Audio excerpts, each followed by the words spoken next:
Avec une distance de 780 km, la Seine est le deuxième plus grand fleuve de France. Prenant sa source en Côte d'Or, elle traverse le bassin parisien, Rouen, et termine sa course en se jetant dans la Manche, au niveau du Havre.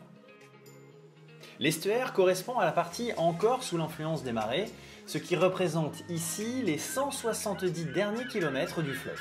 Dans cette partie, l'eau douce et l'eau salée se mélangent. L'estuaire de la Seine est bordé par des zones humides qui ont une importance écologique majeure, notamment dans leur rôle d'auto-épuration de l'eau, mais également car elle possède une biodiversité très riche. On y observe plus de 120 espèces de poissons et environ 200 espèces d'oiseaux, dont 3 sont menacées mondialement. L'estuaire est un lieu servant de nourricerie à de nombreux alevins. Mais c'est quoi les alevins? Ce sont les bébés poissons comme le bar, la sole, le flé ou le carlet. Ils y trouvent une nourriture adaptée et abondante, comme des petits crustacés ou des vers.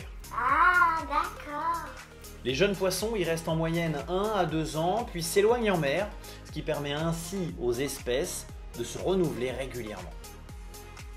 La Seine apporte également une grande partie de nutriments, même si certains sont toxiques et peuvent rendre impropres à la consommation des coquillages filtreurs comme les moules ou les huîtres. Leur grande majorité joue un rôle positif et très important. Certains sont notamment nécessaires à la multiplication des micro-algues indispensables à la chaîne alimentaire.